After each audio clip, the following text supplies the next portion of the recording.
The evolution of open-world games has been remarkable, and whether it's a new installment in an established AAA franchise or an indie team looking to make their mark in the industry, the genre continues to invite players into strange and magical worlds and immerse them in fantastical stories. My name is Kodiak, this is Legacy Gaming, and today we're taking a look at some of the biggest upcoming open-world games you need to know about.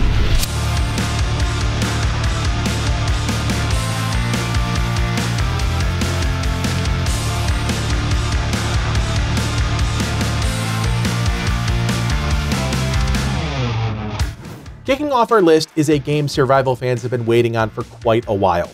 Ark 2 is the sequel to Ark Survival Evolved, which was released into early access back in 2015.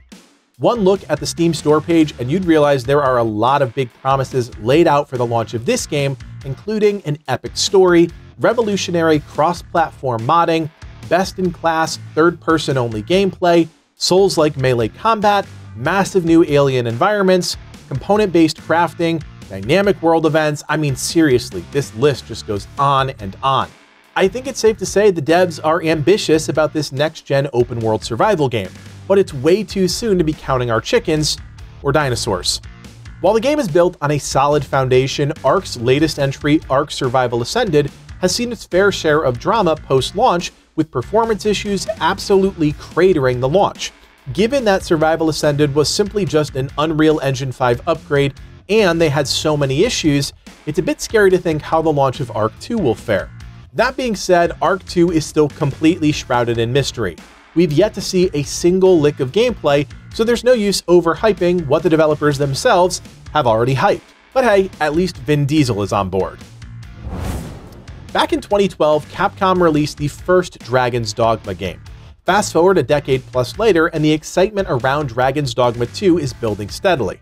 By all accounts, this is a very traditional medieval fantasy RPG where the overarching goal is to kill a dragon. It doesn't get more classic than that.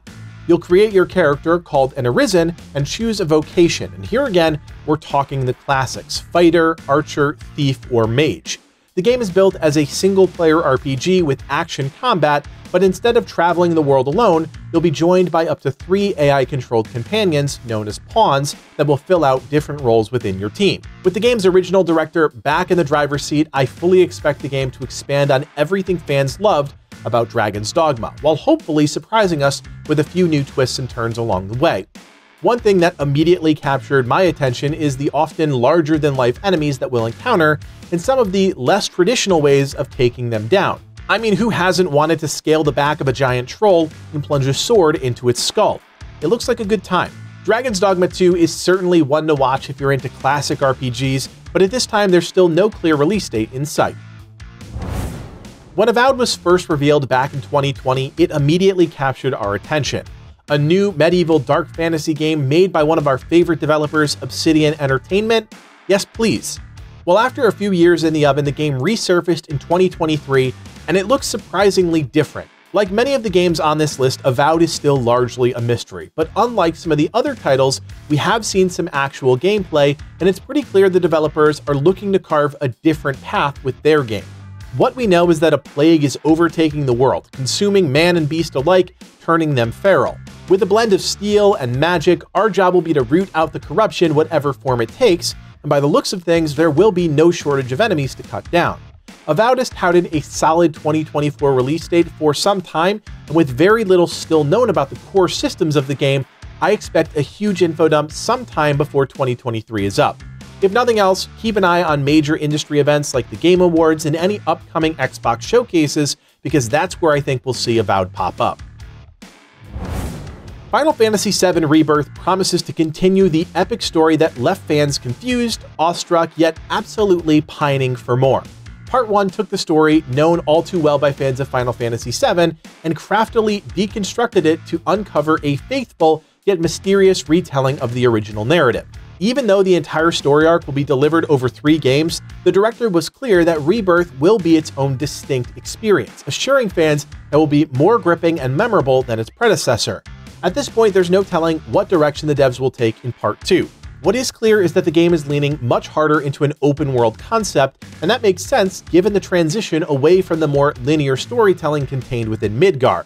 As Cloud and the team expand their horizons, expect a much bigger world to explore, and even the return of Chocobos to help us traverse the scaled-up environments.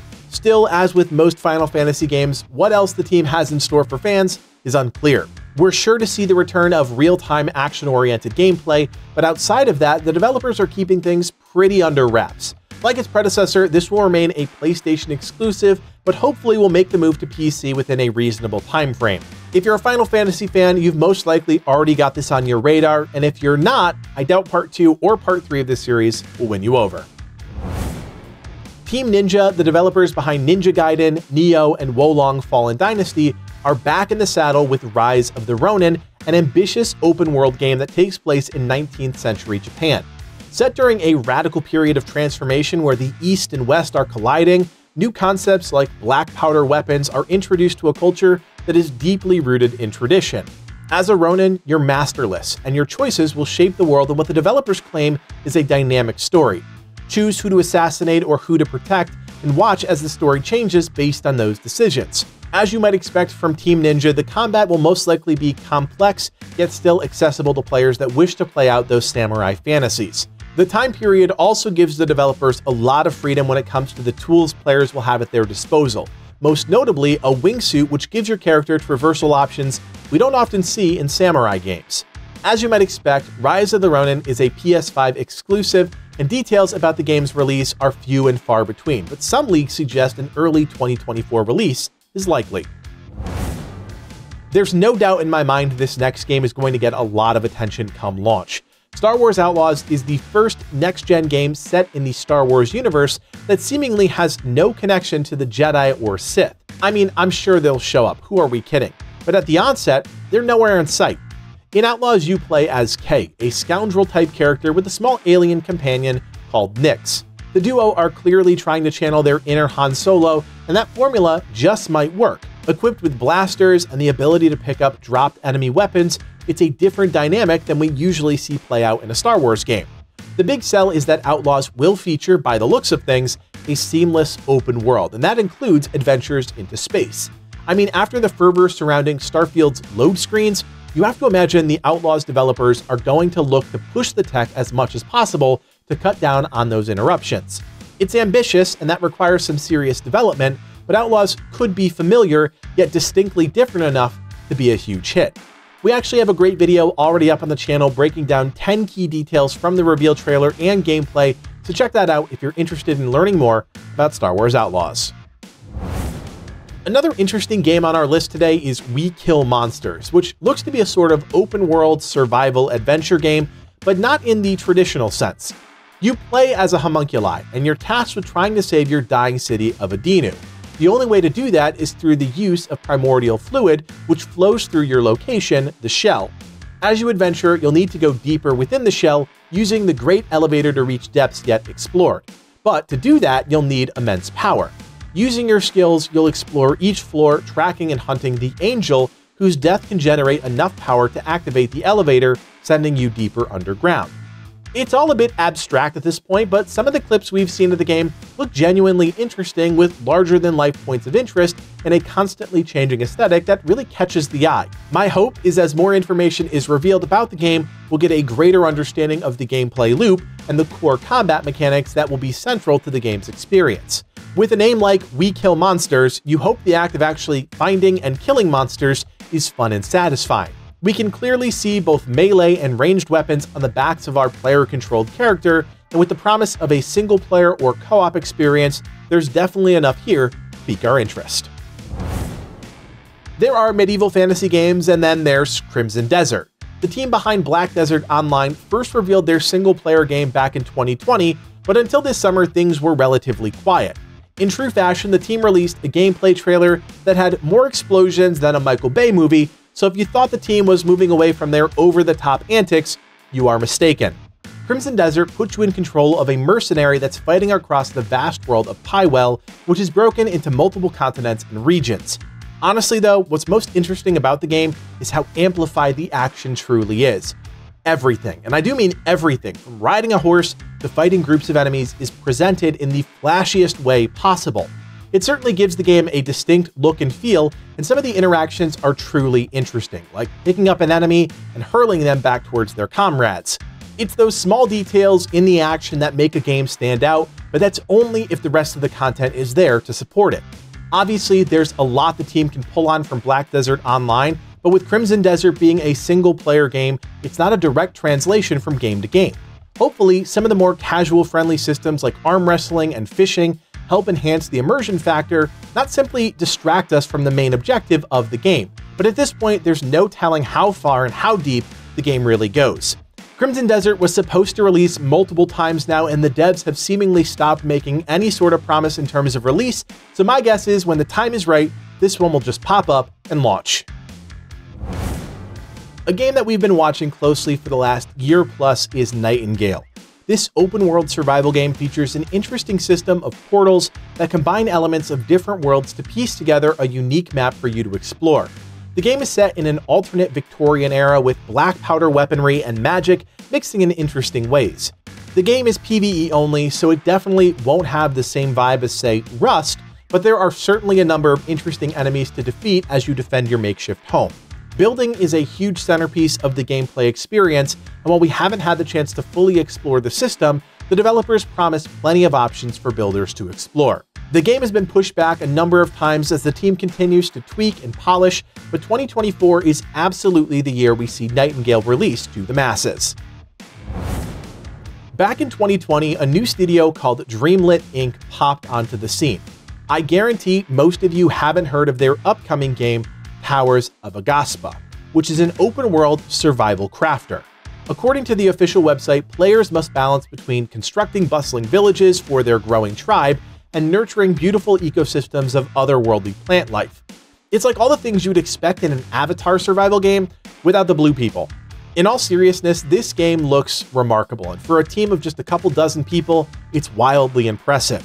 There's not a heck of a lot out there in terms of hard details, but the 2 trailers released of the game are all gameplay based, and we get a great look at what the game brings to the table. Exploration above the ground and below the waves, mounts and hang gliders, city building, action combat, farming and cultivation. There's a lot to unpack, and if the developers can create a world that feels rich with things to do and somehow grab the attention of players that normally pick up these types of open world games, I think we're looking at a potential hit. Revealed back in 2022, Soulframe is the next game in development by Digital Extremes, the company behind Warframe.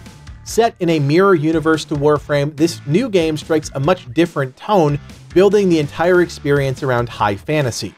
Gone are the wild and crazy guns and mechs, and in their place are swords and magic. If we're calling a spade here, it's pretty clear that Soulframe is taking the base Warframe experience, giving it a complete aesthetic overhaul, and reshuffling some systems, and honestly, that makes a lot of sense. A decade after the release of Warframe, there's a lot the team can pull from, and why shouldn't they? One thing that was shown off in the 30-minute gameplay preview was Digital Extremes' love for procedural dungeons, which looks just as immersive as they are in Warframe. This time around, the team admits they're making a more RPG-focused game, and by visiting your player hub, another system that translates from Warframe to Soulframe, players can tweak their build, allocate stat points, and interact with NPC ancestors that you unlock throughout your playthrough. As far as we know, Soulframe is the only free-to-play game on this list so far, and it's still unclear when it could potentially release, so as we've said a few times now, we'll just have to be patient. So there you have it, a huge list of upcoming open world games we think you guys are going to want to check out. If we missed a game or there's one on our list that caught your attention, let us know in the comments section down below. As always, if you want more videos like this in your feed, all you need to do is hit that thumbs up and consider subscribing. It's still the single best way to help channels like ours reach new audiences. You can also join us on Discord if you want to hang out with the Legacy team, learn about new and upcoming games, and enter for your chance to win free giveaways going on all the time. That link, as always, is below. My name is Kodiak, and from everyone here at Legacy Gaming, thanks for watching, and play on.